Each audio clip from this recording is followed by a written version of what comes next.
Pollution problem is the tip of the spear. 500 children under 5 who die every day in India because of air pollution. I also breathe the same air and it's terrible. No government health advisory. This is a chronic national medical emergency. This is all because of pollution. It is also a major cause of dementia as well. Everybody is affected by it. The poorest person who's living in Delhi and the richest person who's living in Delhi is affected.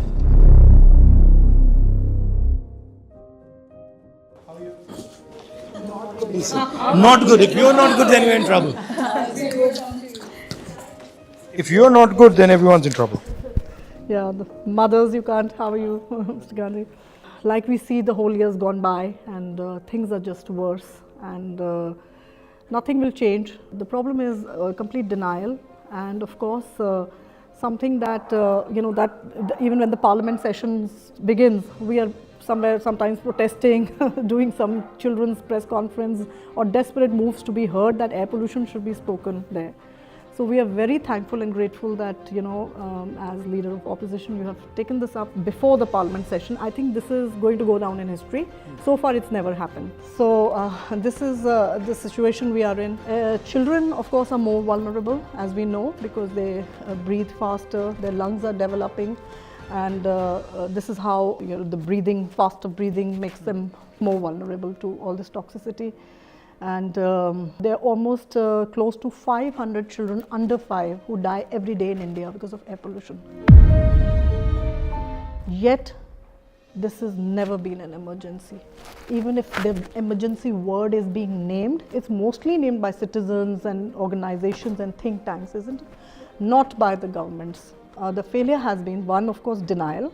Two is also only showing optics, which is, say, the previous government had a smog tower. Now you want to do smog guns, sprinklers. You are creating pollution and you want to clean it.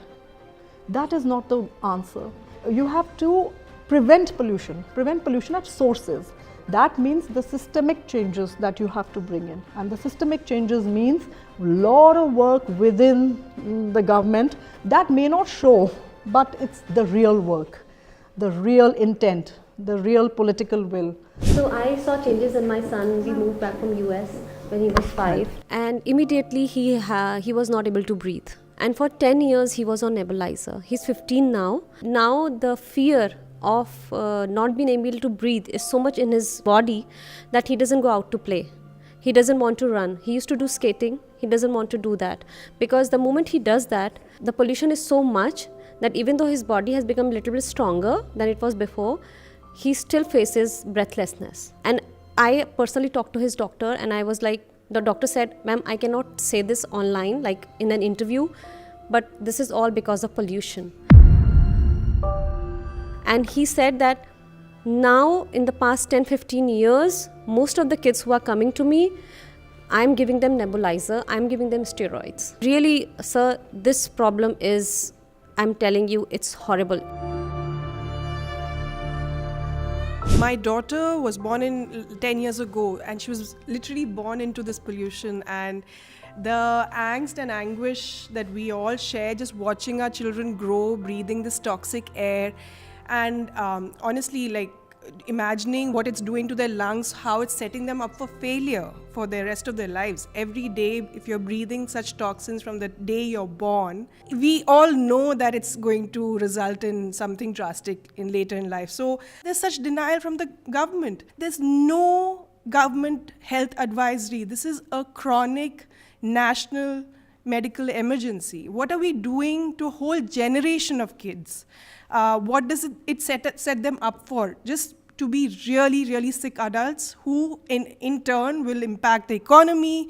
It will hamper our country that we all love so much. Like we are really, the reason that it's easy to ignore is because it's not happening today. But we all know from personal experience that it is going to just, be like a bomb in the next 10 years if we don't act now. We should have been acting yesterday, but we definitely need to act now. The reason there is pollution is because there are stakeholders who benefit from the pollution. Yes, And, absolutely. and to put it bluntly to you, they're more powerful than you are. Yeah. Absolutely. Right. And you know, like Right. Money Now, and now when you're power talking, when you're goes talking with- political will, consequences of this power affect political will. I mean, if you have whatever 500 to 1,000 commercial units who are polluting Delhi, they have political power, right? And the problem is that the average citizen is not organized at all. So he has no political power. You already have a choice in terms of dealing with air pollution that many people in India don't have. You can go to the doctor, Yeah. right? So there are many people who I meet who say, my kids, Yes. that's it, done. Pollution problem is the tip of the spear. I'm more than happy to help you because I think this is important. I mean, I also breathe the same air and it's terrible. And you know, my niece and nephew grew up in it. You can't escape, right? There's no way. I mean, you can be Mr. Adani. Well, Mr. Adani can probably sit in his house and do his little air purifier stuff. But you can be pretty much anybody and you're going to breathe the air eventually. So in a sense that everybody is affected by it. The poorest person who's living in Delhi and the richest person who's living in Delhi is affected by it. You know, the health cost for the poorest is much higher. Higher. Absolutely. There's a serious equity For issue. Absolutely. A rich guy can go get a lung transplant done, but for my domestic help, she is one time still using wood because she's like, gas itna mehenga, I can't cook 2 times on a clean fuel. So even a clean fuel is not available to majority of Indians. I will also request you that in the next couple of days, if we can, introduce some questions and Yeah, could that we can consider asking the MPs to Yeah, there please. can be a debate on air pollution MLS which is, too. on the MPs parliament too. because we never see it happening. Yeah, no, it will be the first time. It's never happened. So that is Okay, so itself a then, big so thing. there would a Yeah. fair goal be that let us try and organize a debate on air pollution in Parliament? Would that be a fair goal? Yes, absolutely, absolutely. Sir, it's a fight for the lives of the children, and not just children, but every citizen Also living in senior this country. Also elderlies, because the health is getting devastated at this point of time. If you are seriously thinking about organizing people around it, Yes.